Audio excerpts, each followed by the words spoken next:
Salam dan bahagia. Ibu dan Bapak Guru, selamat datang kembali di modul Mendidik dan Mengajar. Kita akan meneruskan materi tentang menjadi manusia secara utuh, agar kita dapat memahami prinsip dasar untuk mencapai tujuan pendidikan, yaitu menjadi manusia yang seutuhnya berdasarkan pemikiran Ki Hajar Dewantara.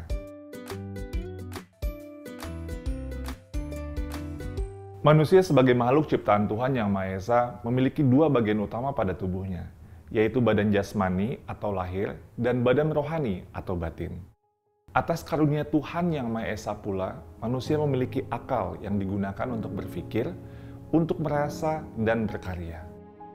Bersatunya pikiran, perasaan, dan kehendak dapat menimbulkan daya dan memunculkan budi pekerti yang menandakannya sebagai manusia merdeka, yaitu manusia yang dapat memerintah dan menguasai dirinya atau mandiri, dan itulah kodrat sebagai manusia.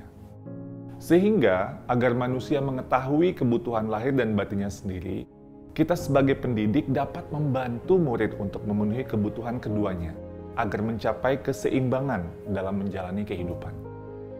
Kita tidak bisa membantu memenuhi kebutuhan hanya pada salah satu bagian, karena badan lahir dan badan batin pada manusia tidak dapat dipisahkan dan saling mempengaruhi.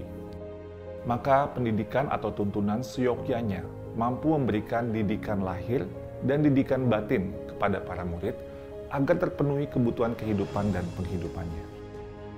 Menurut Ki Hajar Dewantara, pendidikan adalah tempat persemaian benih-benih kebudayaan yang hidup dalam masyarakat dan daya upaya untuk memajukan perkembangan budi pekerti, pikiran, dan jasmani. Ibu dan Bapak Guru, kebudayaan merupakan hasil budi manusia secara lahir dan batin yang didapat dari perjuangan terhadap dua pengaruh kuat, yaitu alam dan zaman.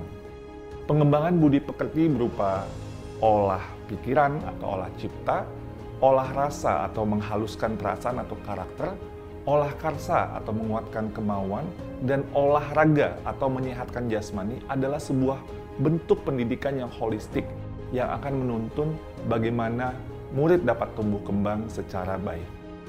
Sekaligus menjadikannya sebagai manusia yang merdeka, yaitu manusia yang dapat bersandar atas kekuatan lahir dan batinnya sendiri dan tidak tergantung kepada orang lain.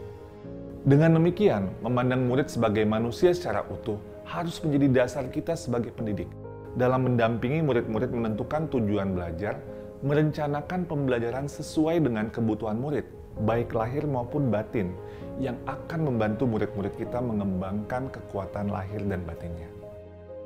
Sebagai pendidik, kita tidak cukup hanya membantu memberikan pengajaran yang berorientasi pada penguatan keterampilan berpikir atau kognitif saja, tapi juga mendampingi murid-murid untuk mengembangkan kekuatan batinnya, yaitu sosial, emosi, empati, dan lain sebagainya. Misalnya guru mengampu pelajaran yang sifatnya pengetahuan, kemudian menilai murid dengan menggunakan soal pilihan ganda yang cenderung hanya mengingat informasi yang diberikan. Padahal beragam informasi dan pengetahuan yang diberikan dan dapat diakses dari mesin pencari dari sumber belajar lain yang ada di sekitar murid. Dapat dibayangkan ketika seorang guru memberikan soal operasi hitungan bilangan, jika ia hanya memberi soal-soal dan menilai hasilnya, maka mesin hitung seperti kalkulator bisa juga memproses hal yang demikian. Kekuatan keterampilan berpikir memang benar harus diasah dan ditingkatkan. Tetapi agar mencapai keseimbangan menjadi manusia, murid juga sebaiknya dilatih dan dikuatkan kebutuhan batinnya dalam berkehendak menentukan tujuan belajarnya, mengembangkan kerjasama, membangun empati, menghargai sesama, refleksi diri untuk mengembangkan dirinya, dan tentunya berkontribusi di lingkungan sosialnya. Sehingga pembelajaran yang direncanakan sesuai dengan kebutuhan murid dan ditujukan untuk memajukan perkembangan budi pekerti akan membantunya menjadi manusia-manusia yang merdeka. Manusia merdeka perlu memiliki modal keterampilan berpikir atau bernalar yang baik. Keterampilan berpikir atau bernalar membutuhkan proses sepanjang hayat. Proses mengasah nalar atau keterampilan berpikir murid menurut Benjamin Bloom dan Anderson yang juga disebut level kognitif, yaitu mengingat, memahami, mengaplikasikan, menganalisis, mengevaluasi, dan mencipta sesuatu dapat difasilitasi dalam proses pembelajaran di semua jenjang pendidikan, mulai dari PAUD, dasar, menengah, dan tinggi. Dan juga perlu disadari bagi kita sebagai pendidik bahwa semua level kognitif, dari mulai mengingat sampai mencipta atau mengkreasi, ini dapat dicapai pada semua jenjang pendidikan, di mana kedalaman dan kompleksitas pembelajaran dapat disesuaikan dengan tahap-tahap perkembangan anak.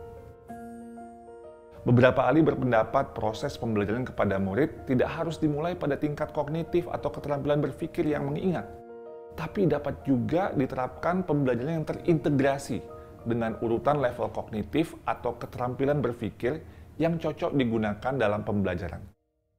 Maka tujuan pendidikan untuk mengasah nalar murid dapat terwujud sebagai bekal pengembangan pendidikan budi pekerti murid. Mari kita renungkan bersama. Apakah kita sudah menjadikan murid-murid kita manusia seutuhnya? Apakah kita sudah membantu memberikan asupan kebutuhan lahir dan batin murid?